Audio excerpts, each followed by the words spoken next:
Hey folks, today I want to walk you through how I test a ton of ad creatives fast so you can find winners quickly and scale them. The brutal truth is most ads tank. Maybe 1 in 10, if you're lucky 2 in 10, actually make money. So if you want to scale without burning your budget, you need a repeatable system to pump out and test creatives quickly. I typically run through 25 to 50, 80 variations a week in my accounts, and I'm going to show you exactly how I do it.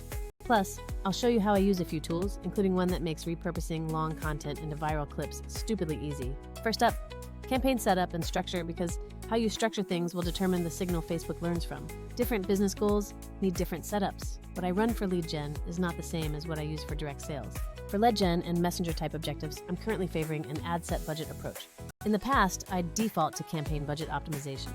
But when optimizing for leads, Facebook often favors the cheapest leads, not necessarily the ones that convert to clients. With ad set level budgets, I can force spend into specific audiences I've already had success with and test different creative concepts within those audiences. The trick is, I usually keep the same or very similar audience across those ad sets and swap creatives inside them. That way, each ad set is training on one kind of person.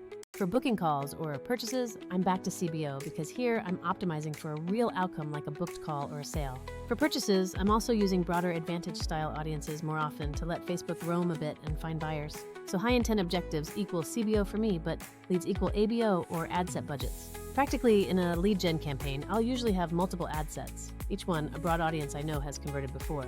Then within each ad set, I put the different creative concepts: text-heavy statics, mock-ups, side-by-side comparisons, and story-style videos. Each ad set runs at a significant daily budget, and all the creatives inside that ad set are competing on the same audience. An important detail is I rarely stuff wildly different messages into one ad set. Keep the same avatar, the same offer, and the same level of market awareness.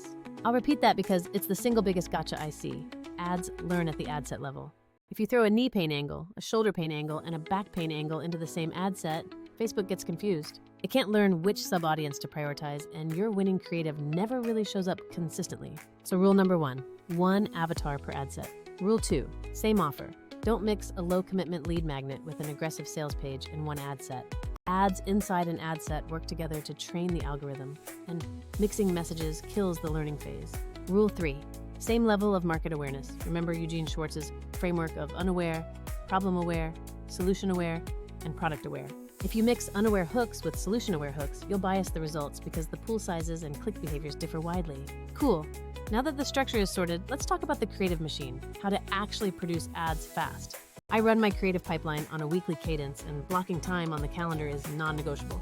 Wednesday is for research and inspiration, where I scroll purposefully on Instagram, TikTok, and creator pages. I save a handful of reels or posts that feel like they could map to my offer, but don't hoard. Keep the save folder tight to about 5 to 10 items a week. Thursday is when I turn inspiration into assets, sending static concepts to a designer or using a tool to adapt video scripts. I use a tool that can transcribe a reel and help craft a script based on that structure, giving me hooks, bodylines, and CTA variations. I always edit heavily, never copy verbatim, but it shaves hours off ideation, and creative assistants are handy for speeding up the process without stealing your voice. Now here's where a tool like Vizard enters the routine, because if you have long-form content, you need a scalable way to turn that into short clips. Instead of manually scrubbing hours of footage, Vizard's auto-editing identifies the most engaging parts and turns them into ready-to-post clips. Then the auto-schedule and content calendar mean those clips can be queued out across platforms without me babysitting every post. It's the difference between having a content pipeline and having a content nightmare. A lot of editing suites do trimming, but they don't find viral moments intelligently, and some charge per clip, which adds up fast. With Vizard, the AI picks highlights, creates multiple clip versions, and you can review and tweak in seconds. Vizard combines clip selection, scheduling, and calendar management in one place so you don't buy 5 tools that barely talk to each other. Back to the production flow. Friday and the weekend are editing days where my editor cuts the scripts I recorded. If I'm filming myself, I usually record 3 to 5 hooks for the same long video so I can swap the opening line across clips. For static images, I create 3 to 5 minor copy variations and upload them into the ad set.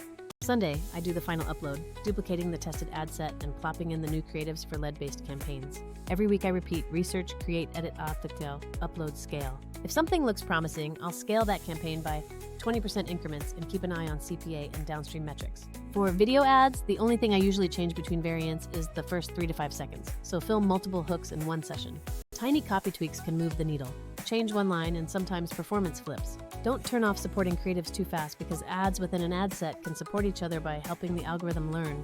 Keep your save folder and asset library organized because cleanliness in your folders will save hundreds of dollars in back and forth time. To wrap up, test fast, keep your structure clean, and make the creative process predictable.